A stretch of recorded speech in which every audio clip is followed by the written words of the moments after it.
Hello, it's Kenny. Welcome to lesson number 29. This lesson, I'm going to teach a couple etudes. And etudes, we're still at almost the very end of the grade 3 level in these lessons. So you have to, in the exam structure, play some of these etudes, okay? And all they are little technical pieces, all right? They're not like scales, but they emphasize a technical exercise, all right? And one of the most famous composers of etudes was this guy over here, Carl Czerny, and he was born in 1791 and lived in Vienna most of his life. All right, and he had a very famous piano teacher. He was a very talented pianist himself, but here's his teacher, Mr. Beethoven. Okay, so you can't have a much better teacher than Mr. Beethoven.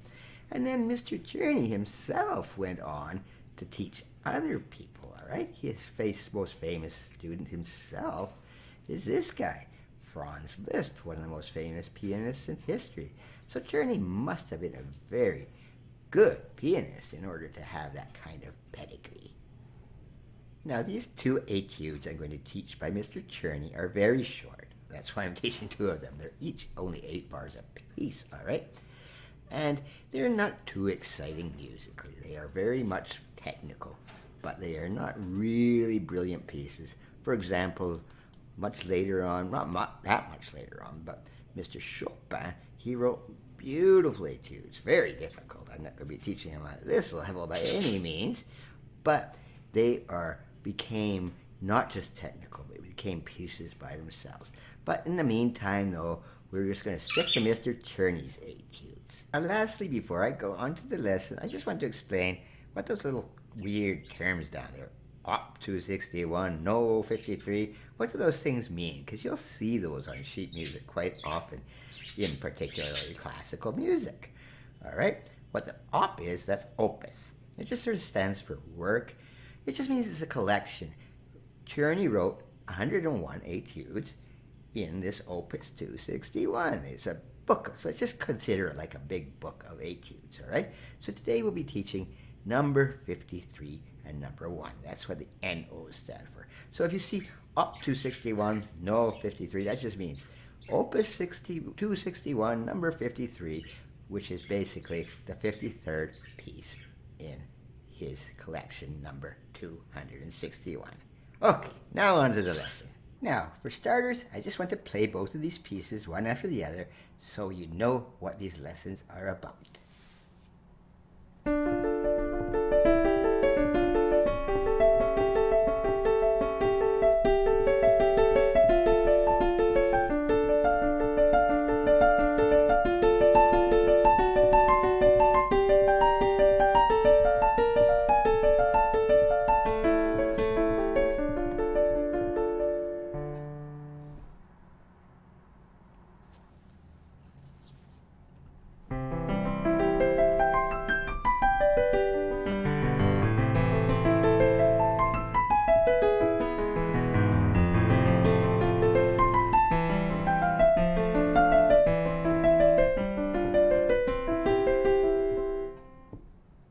Now, both of these pieces have something in common, even though they're in different keys and they're different time signatures.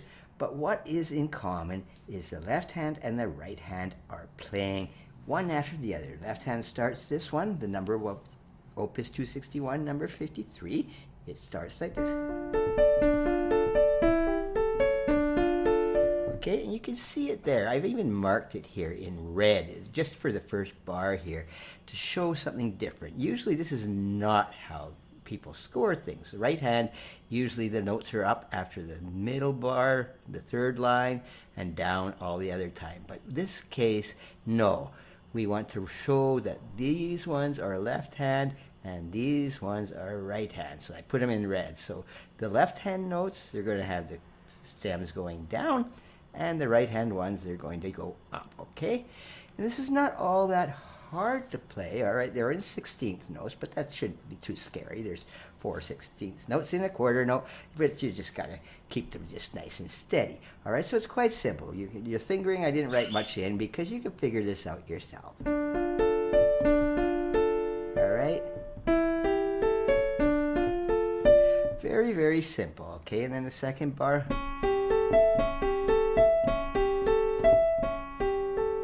All right, now this is in D minor, obviously, okay.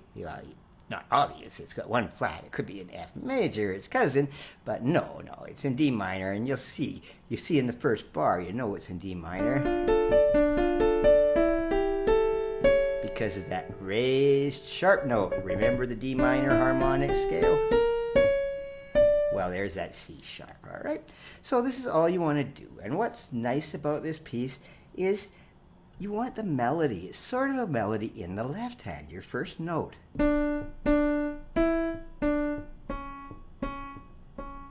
So try to emphasize that melody when you're playing it.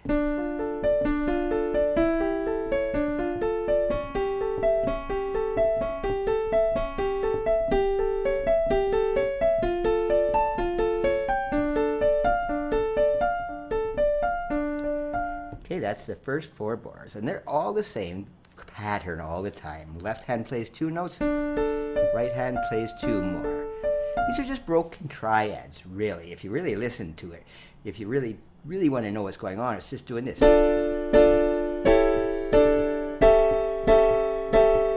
They're just chords that have been broken up, and they're technical, and you could play it, okay? You know, maybe you should say, well, why don't I just play with one hand? It's a bit awkward. It can be done. All right, but that's not the exercise Mr. Czerny wanted. He wanted an exercise getting you to know how to play the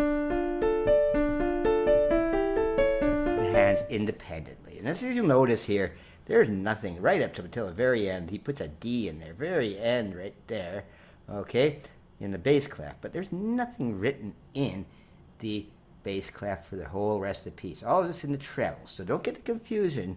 A lot of people get a little confused at first. Treble clef is right hand, bass clef is left hand. No, not necessarily, all right? You can write it anywhere you want. The treble clef is just where the notes are played. Okay, and the ending, the last 4 bars, just basically more of the same thing. It's just...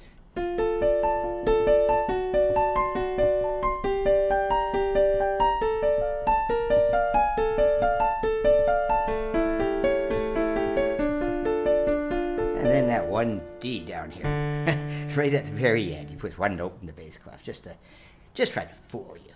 Okay, that's the first one in D minor. Now the second of the etudes is a little more difficult. It's number 81. They're supposed to be a little more difficult as they go up. There's 101 altogether, so 53 is easier than 81. Whatever. Anyway, this is in C major, as you can tell. There's no sharps or flats in the key signature, and it sounds very major here. Quite happy, all right? And again, these are just basically chords. All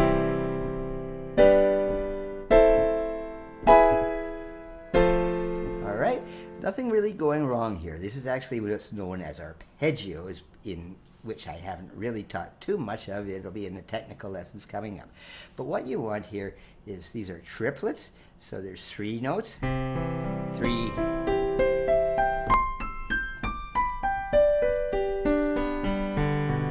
okay, and the big trick is just you have to, instead of remember the 53s, you are never moving your hands too far, but this one, you have to put your right hand and left hand over top of each other sometimes. So here, to put them up and over, and then the right hand up, and then the left hand, and then the right hand over. Seems a little tricky at first, but you get used to it quite simply. It's a very common thing in piano music altogether. All right, so just make sure you emphasize the triplets. There's really not much of a melody in this per se. You know, it's a technical piece, all right? So like the first one we taught, it did have that nice melody in the left hand, but this one's just kind of just these triads that are going up, but broken. Okay, now near the end here, it gets a little trickier. It just starts becoming, okay, we'll just start here, okay?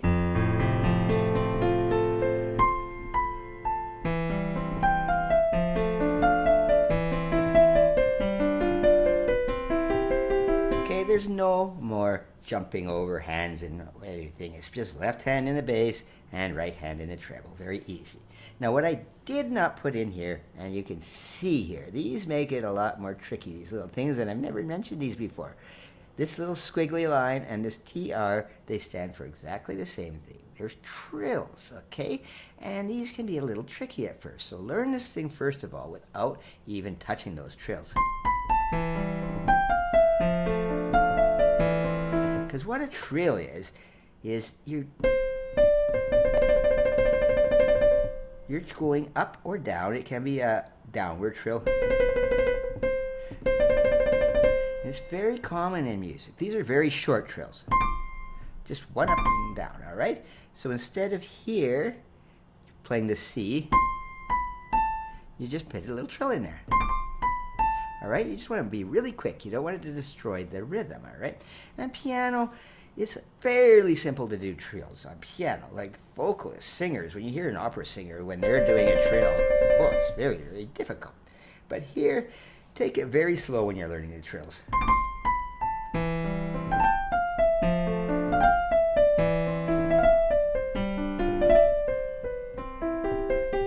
All right?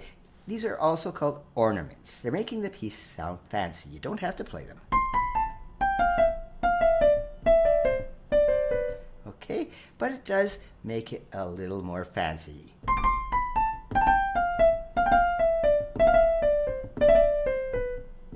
Okay? Don't make it too fast until you're really comfortable. You don't have to. You can if you want, all right? But take it slow. And these ones, you don't really want it. Usually I say practice hands separately, but because the hands work together in this, try to practice them completely together.